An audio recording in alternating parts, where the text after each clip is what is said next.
నామంలో ఈ ప్రాంత ప్రజలందరికీ కూడా శుభాలు తెలియజేస్తున్నాం. దేవుడు సృష్టికర్త అయినటువంటి దేవాతి దేవుని గురించి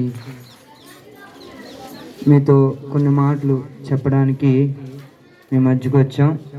దయచేసి అవకాశం ఉన్నంత మేరకు కొద్ది క్షణాలు ఈ మాటల మీద దృష్టి పెట్టండి. వ్యర్థమైనటువంటి మాటలు ఎన్నో ప్రతిదినము కూడా ఎన్నో పర్యాయాలు మనం వింటూ ఉంటాం. దేనికో మన చెవిని పడేస్తూ ఉంటాం ఎన్నో మాటలకు.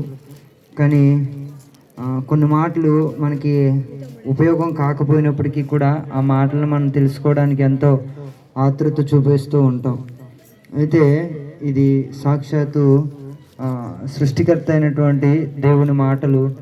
ఈ మాటలు వింటే గనక ఒకవేళ ఏ పరిస్థితిలో ఉన్నప్పటికీ కూడా ఎంతో గొప్ప ధైర్యాన్ని దేవుడు అనుగ్రహిస్తాడు. దేవుని వాక్యం ఈ విధంగా తెలియచేస్తూ ఉంది. కాలము సంపూర్ణమైంది కాబట్టి కాలము సమీపించింది, మారు మనసు పొందండి అని ఆయన ఆజ్ఞాపిస్తూ ఉన్నాడు. మారు మనసు అనేది ఈ భూమి మీద మనసు మారాలి. అంటే మనసు మారడం అంటే ఈ మనసు తీసేసి వేరొక మనసు పెట్టుకోవడం కాదు.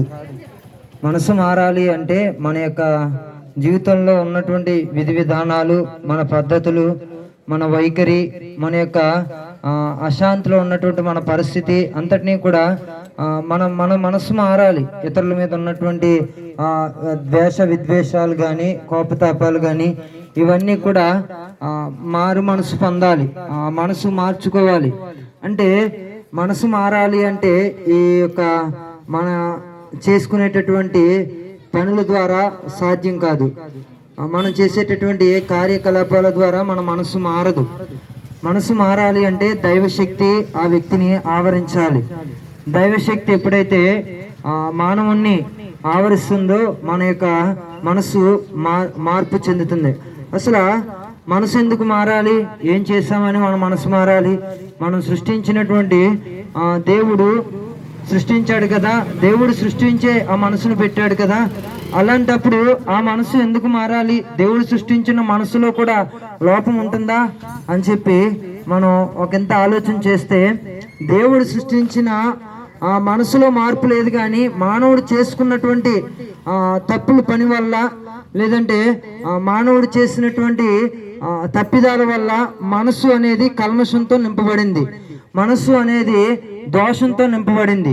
మనస్సు అనేది చాలా వ్యతిరేకమైనటువంటి విధి విధానాల వెంబడి పరుగులు పెట్టడం ప్రారంభించింది.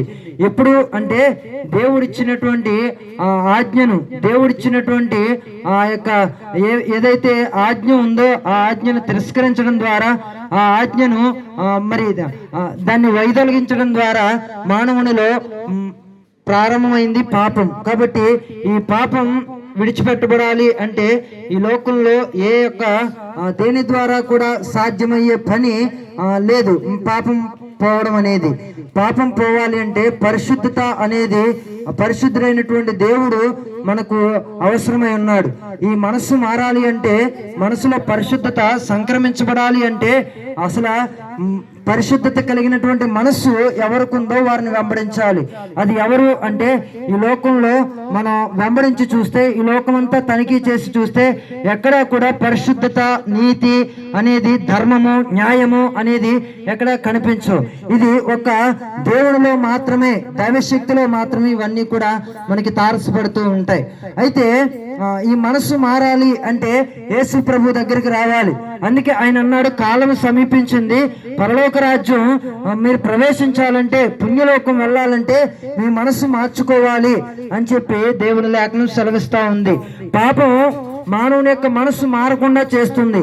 అంటే దేవుని వైపు తిరగకుండా ఈ మనసు కల్మషంతో, పాపంతో, ద్వేషంతో, అతిక్రమాలతో, అవిధేయతలతో నింపబడింది. కాబట్టి ఎప్పుడైతే యేసు ప్రభువుని మనం అంగీకరిస్తామో, యేసు ప్రభువుని మన జీవితాల్లోనికి తీసుకుంటామో, మన మనసులో ఉన్నటువంటి కల్మషం, పాపం అంతా కూడా పరిహరించబడి పుణ్యలోకం దక్కుతుంది. ఆ పరలోకం అనేది మనం చేరుకుంటాం. కాబట్టి ఈ పాపం నుండి విడిపించబడాలి అని ప్రతి మానవునికి కూడా పాపంలో ఎంతో ఆనందం ఉందని, పాపంలో ఎంతో సుఖం ఉందని పాపం వెంబడి పరుగులు పెడుతూ ఉన్నాడు. కాబట్టి ఈ పాపం నుండి విడిపించడానికే పరిశుద్ధుడైనటువంటి దేవుడు ఈ భూమి మీదకు వచ్చి మానవులందరి కొరకు ఆయన శిలువలో రక్తాన్ని చిందించి పాప ప్రక్షాళన చేసి పాపం నుండి విడుదల అనేది ఇచ్చాడు. కాబట్టి అందరైతే ఈ సత్యాన్ని అంగీకరిస్తారో వారి జీవితాల్లో పాపం పరిహరించబడుతుంది, ఈ మనస్సు మారుతుంది. మనసు మారడం ద్వారా దేవుని యొక్క శక్తిని మనం పొందుకుని ఆ దైవరాజ్యానికి, ఆ పుణ్యలోకానికి వారసులు అవుతాం. కాబట్టి ఏ మనసుతో మీరున్నారో నాకు తెలియదు, కానీ మన మనసులు మాత్రం చెడిపోయిన స్థితిలో ఉన్నాయి. మన మనసులు మాత్రం పాపంతో నిండిపోయినాయి. మన మనసులు మాత్రం ఎన్నో అతిక్రమాలతో నిండిపోయినాయి. కాబట్టి ఈ అతిక్రమాలతో పుణ్యలోకం కావాలంటే అది ఏమాత్రమూ కూడా సాధ్యమయ్యే పని కాదు. ఈ యొక్క అతిక్రమంతో తుడిచివేయబడితే తప్ప ఆ పరలోకానికి మనం వారసులం కానేరం. కాబట్టి ఇది పరిశుద్ధమైనటువంటి దేవునిలో మాత్రమే ఇది అందరికీ కూడా సంక్రమించబడుతుంది. కాబట్టి ఈ మాటలందు విశ్వాసం ఉంచి ఒకంత ఆలోచన చేసి ప్రభువుని రక్షకుడిగా అంగీకరించండి. మిమ్మల్ని మీ కుటుంబాలను దేవుడు దీవించును గాక.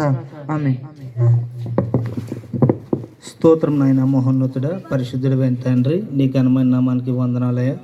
ఈ అపనను ప్రేమించి నా ప్రభువా నీ రాజ్య సువార్త సృష్టికర్త అయిన దేవుడు చెప్తున్న మాటలని, అవును ప్రభా కాలము సమీపించింది, మారు మనసు పొందండి అని ప్రభా నాకు సెలవిస్తున్నావు. అవును ప్రభా మార్పులోనైనా ప్రభా మనసు మారాలని, అవును ప్రభా శరీరమైన మనసు పాపమని, ఆత్మానుసారమైనది జీవమని, అవును ప్రభా పాపం గర్భం ధరిస్తే నన్ను మరణానికి అంటుందని, అవును దాని నుంచి విడిపించబడాలంటే సృష్టికర్తమైన దేవుడు యేసుక్రీస్తుని ఈ లోకమును ప్రభా నువ్వు 33 సంవత్సరాల ప్రభా తండ్రి నాయన ఈ భూమి మీద తండ్రి నాయన స్తోత్రం నాయన సంచరించి నాయన అనేక మంది ప్రభా తండ్రి వ్యాధి బాధలతో నాయన బాధపడుచున్న వారు విడిపించి నువ్వు సత్యవాక్షను ప్రకటించి ప్రభా నాయన తండ్రి నిజదేవుడుగా మా అందరి కొరకు ప్రాణం పెట్టిన వాడని వీరందరూ గుర్తెరిగినట్లు సహాయం చేయండి ప్రభా. పాప శాపం నుంచి విడిపించే శక్తి నాయన నీలోనే కలదని నాయన ఈ మాటల ద్వారా తండ్రి తెలియజెప్పి ఉన్నావు. అవును ప్రభా మనసు మార్చుకుంటే తండ్రి ఆ నిత్య జీవం అని సెలవిచ్చినావు. అవును ప్రభా తండ్రి మనసు మార్చుకోవాలంటే ప్రభా సత్యవంతుడని నీ దగ్గరికి వచ్చినప్పుడు తండ్రి, అవును ప్రభా తండ్రి శరీరమైనది మనసు తండ్రి తొలగించి ఆత్మానుసారమైన మనసు నువ్వు ఇస్తావని ప్రభా నువ్వు తండ్రి ఈ బిడ్డలందరితో మాట్లాడినావు తండ్రి. వందనాలు.